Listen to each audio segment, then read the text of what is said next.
فقال أنس كأني أنظر إلى أصابع رسول الله صلى الله عليه وسلم. وبه قال حدثنا سليمان بن حرب قال حدثنا حماد بن زيد قال حدثنا معبد بن هلال العنزي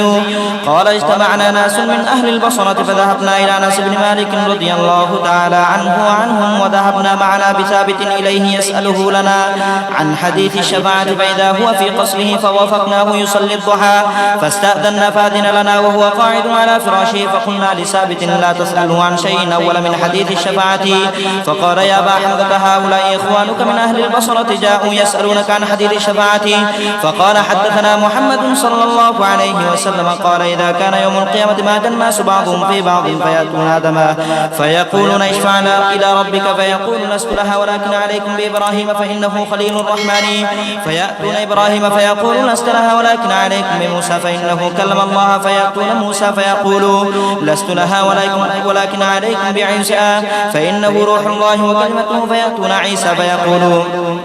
لست لها ولكن عليكم بمحمد فيأتوني فأقول أنا لها فأستأذن على ربي فيؤذن لي ويلهمني محامد أحمده بها لا تحضرني الآن فأحمده بتلك المحامد وآخر له ساجدا فيقال يا محمد ارفع رأسك وقل يسمع لك وسل تعطى واشفع تشفع فأقول يا ربي أمتي أمتي فيقال انطلق فأخرج منها من كان في قلبه مثقال شعيرة من إيمان فأنطلق فأفعل ثم أعود فأحمده بتلك المحامد ثم آخر له ساجدا فيقال يا محمد ارفع رأسك وقل يسمع لك وسل تعطى واشفع تشفع فأقول يا رب أمتي أمتي فيقال انطلق فأخرج منها من كان في قلبه مثقال ذرة أو خردلة من إيمان فأنطلق فأفعل ثم أعود فأحمده بتلك المحامد ثم آخر له ساجدا فيقال يا محمد ارفع رأسك وقل يسمع لك وسل تعطى واشفع تشفع فأقول يا ربي أمتي أمتي فيقول انطلق فأخرج منها من كان في قلبه أدنى مثقال حبة من خردلة من إيمان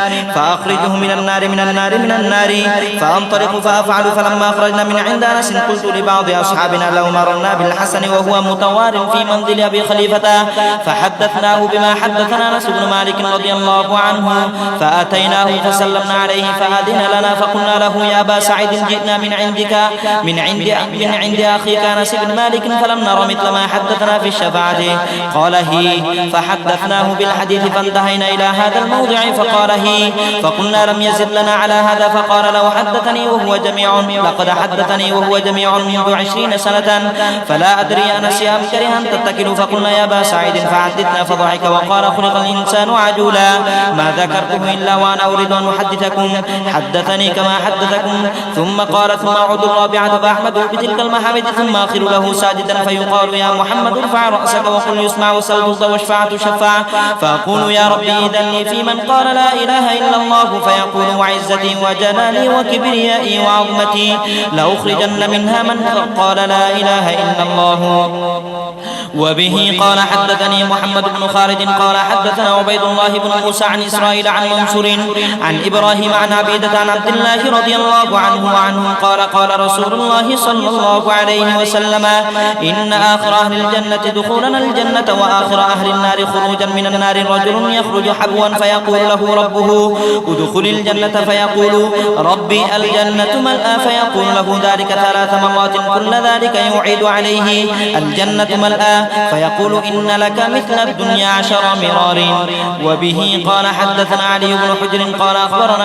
عيسى بن يونس عن الأعمش عن خيثمة عن عدي بن حاتم رضي الله تعالى عنه وعنهم قال قال رسول الله صلى الله عليه وسلم ما منكم أحد إلا سيكلمه ربه ليس بينه وبينه ترجمان فينظر أيمن منه فلا يرى إلا ما قدم من عمله وينظر أشر منه فلا يرى إلا ما قدم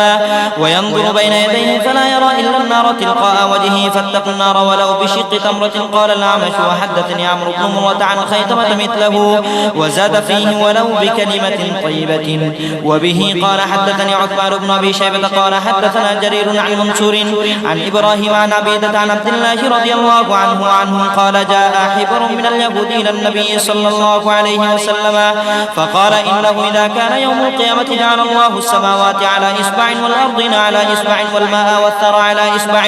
والخلائق على إصبع ثم يهزهن ثم يقول أنا الملك أنا الملك. فلقد رأيت النبي صلى الله عليه وسلم يضحك حتى بدت نواجزه تعجبا وتصديقا لقوله. ثم قال النبي صلى الله عليه وسلم وما قدر الله حق قدره والأرض جميعا قبضته يوم القيامة والسماوات مطويات بيمينه سبحانه وتعالى عما يشركون. وبه قال حدثنا مسدد قال حدثنا أبو عوانة عن قتادة عن صفوان بن محرز أن رجلا سأل ابن عمر كيف سمعت رسول الله صلى الله عليه وسلم يقول في النجوى قال يدنو أحدكم من ربه حتى يضع كنفه عليه فيقول أعملت كذا وكذا فيقول نعم ويقول أعملت كذا وكذا فيقول نعم فيقرره ثم يقول إني سترت عليك في الدنيا وأنا أغفرها لك اليوم. وقال آدم حدثنا شيبان قال حدثنا قتادة قال حدثنا صفوان عن ابن عمر رضي الله عنهما وعنهم قال سمعت النبي صلى الله عليه وسلم. باب قول الله وكلم الله موسى تكليما.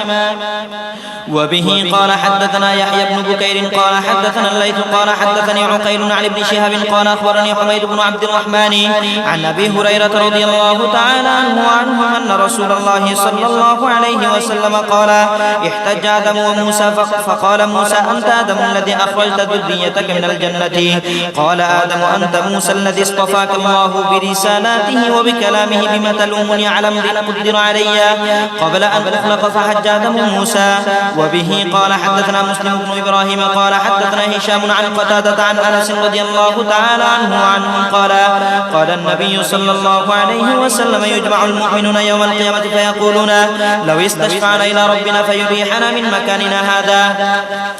فيأتون آدم فيقولون له أنت آدم أبو البشر خلقك الله بيده وأسجد لك ملائكته وعلمك أسماء كل شيء فاشفع لنا إلى ربنا حتى يريحنا فيقول لهم لست هناكم ويذكر لهم خطيئته التي أصابا. وبه قال حدثنا عبد العزيز بن عبد الله قال حدثني سليمان